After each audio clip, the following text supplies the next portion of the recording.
এই সকালে এবং সন্ধ্যার পরে রাস্তায় আরেক ধরনের একটা জ্যাম সৃষ্টি করে এই বাসগুলো। কিভাবে আপনারা খেয়াল করবেন যে মেইন রোডের উপরে কিছু বাস পার্কিং করে রাখা থাকে। এই বাসগুলো ওখানেই রাখে তারা রাস্তায়, এবং পরবর্তীতে যখন তারা ট্রিপে মানে না যাওয়া পর্যন্ত এই বাসটা, এই দেখেন সামনে দুইটা বাস।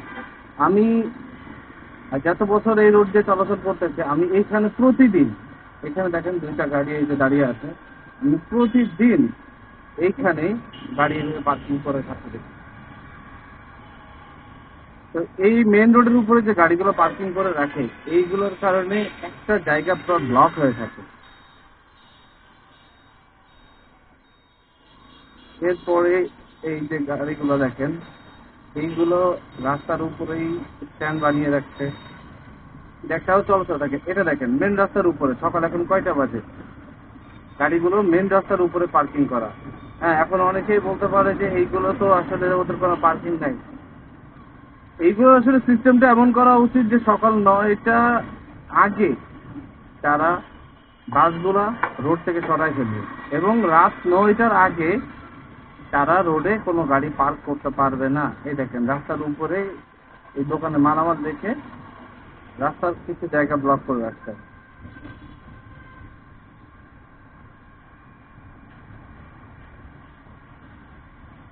দেখে এখানে কিছু গাছ লাগাবে, ভালো উদ্যোগ।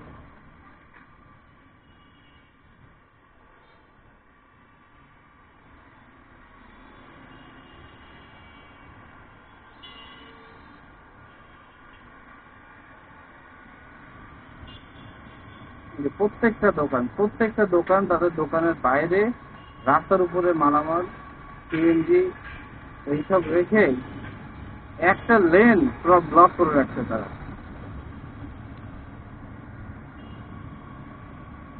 তবে চিন্তার কিছু নেই, আশা করি এগুলো সংস্কারের কাজ হয়ে যাবে ইনশাল্লাহ। আমরা একটি মানে অন্যান্য সবগুলো দেশের, মানে পৃথিবীর সব দেশের উন্নতির একেবারে প্রথম ক্যাটাগরিতে কিন্তু পড়ে হচ্ছে ট্রান্সপোর্ট ব্যবস্থা। মানে ট্রান্সপোর্ট ব্যবস্থা যত স্বচ্ছ থাকবে, ব্যবসা খাতে তত বেশি উন্নত হবে। তো আমাদের সময় যদি রোডেই চলে যায়, তাহলে অন্যান্য কাজে তো ব্যাঘাত ঘটবেই।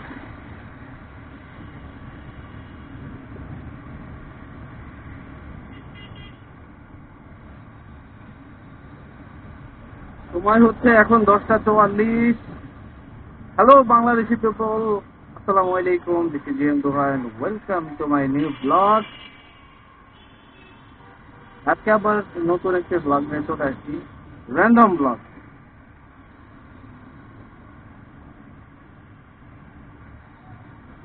মানে এখন সব থেকে মজার বিষয় হচ্ছে মনের মাধুরী মিশিয়ে স্টুডেন্টরা দেশটাকে এত রঙিন করে তুলতেছে। দেখেন আপনি এইগুলো সবগুলো পিলার গুলো যদি খেয়াল করেন, সবগুলো পিলারে পেইন্টিং। এবং এটা কিন্তু আগে ছিল না, মানে আগে তাদের এই স্বাধীনতাটা ছিল না যে তারা এখানে কোনো কিছু আঁকবে বা কোনো কিছু লিখবে, এই স্বাধীনতা তাদের ছিল না। This is new Bangladesh. দেখেন সুন্দর লাগছে না দেখতে? মানে আসলে নতুনত্বর প্রয়োজন আছে। হ্যাঁ, নতুনত্ব না আসলে কখনো চেঞ্জটা বোঝা যায় না। বাহ, ভিতরে নাম্বার প্লেটটা কি সুন্দর খাঁচা টাইপ করছে। মানে এটা কিছু কি আর ভয় আছে নাকি নাম্বার প্লেট নাকি? ও না, নাম্বার প্লেট যাতে নষ্ট না হয় কেউ বাড়ি টাড়ি দিয়ে, এই জন্য সে খাতা সিস্টেম করছে। বাহ, আমি এরকম সিস্টেমের কখনো দেখি নাই।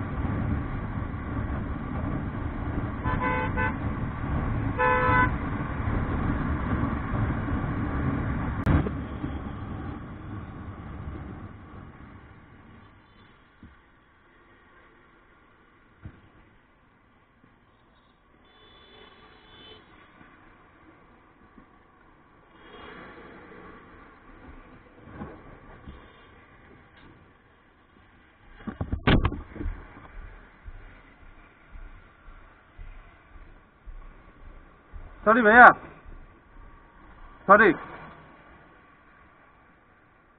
নিচে আটকে গেছে, একটু ব্যাগে নেন, এই সামনেই আছে।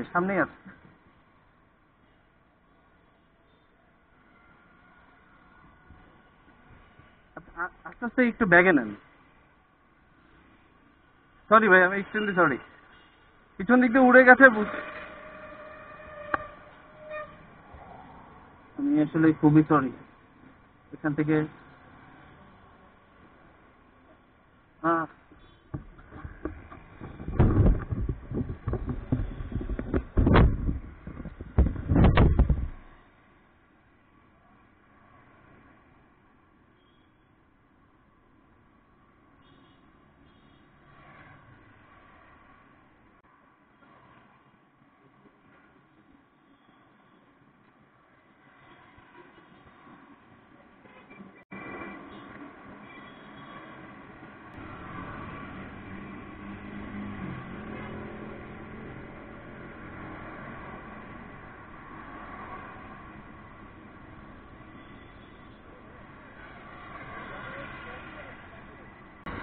আর আজকেও সেম ঘটনাই ঘটলো।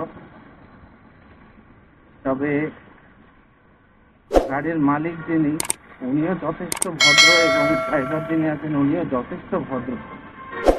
আমিও লুকিং গ্লাসে দেখলাম আমার বাইকের পিছন থেকে হেলমেটটা বাতাসে উড়ে গেল, রোডে পড়েছে, আর ওই প্রাইভেট কারটা জাস্ট হেলমেটের উপরে চলে আসছে। দেখো না, গাড়ির গতি খুব একটা বেশি ছিল না, যার কারণে এইটা ওনার গাড়ির নিচে পড়ে ভেঙে যায় না। এর আগেও একটা অ্যাক্সিডেন্ট হয়েছিল আমার, যেটা আমি দেখে, মানে হেলমেটটা উড়ে গিয়ে পড়েছে এবং গাড়ির গতি ছিল অনেক বেশি, যেটা গাড়ির নিচে পড়ে একেবারে ভেঙে গুঁড়ো গুঁড়ো হয়ে গেছিল। এটা ছিল হানি ফ্লাইওভারে। আর হানি ফ্লাইওভারে গাড়ির গতি কেমন থাকে এটা তো আপনারা সবাই জানেন।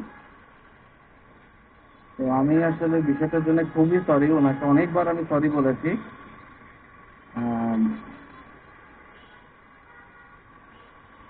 একজনের জন্য আরেকজনের কোনো প্রপার্টির ক্ষতি হোক, এটা তো আসলে আমি চাই না।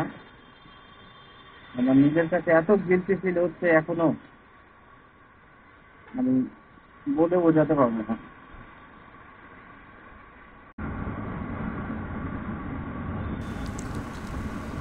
আপনারা যারা পিলিয়ন হেলমেট ইউজ করেন অথবা একা রাইড করেন কিন্তু পিছনে পিলিয়নের জন্য হেলমেট রাখেন বা ব্যবহার করেন, তারা অবশ্যই বিষয়টার দিকে নজর রাখবেন এবং সতর্ক থাকবেন যাতে আর কারোর সাথে এই ধরনের ঘটনা না ঘটে। এক্ষেত্রে যেটা হয়, আমাদের পিছনের গাড়িটা অ্যাক্সিডেন্ট হওয়ার একটা পসিবিলিটি থাকে, কারণ আমার হেলমেটটা উড়ে সেই গাড়িটার নিচে গিয়ে আটকে যাচ্ছে। তো এই বিষয়টা থেকে সবাই একটু সতর্ক থাকবেন। আশা করছি কারোর সাথে আর এই ধরনের ঘটনা ঘটবে না। এইখান থেকে আমি নিজেও যতটা সতর্ক হলাম, আপনাদেরকেও সতর্ক হওয়ার জন্য অনুরোধ করছি। তো সবাই ভালো থাকবেন, সুস্থ থাকবেন। আজকে এখানে শেষ করছি। আল্লাহ হাফেজ।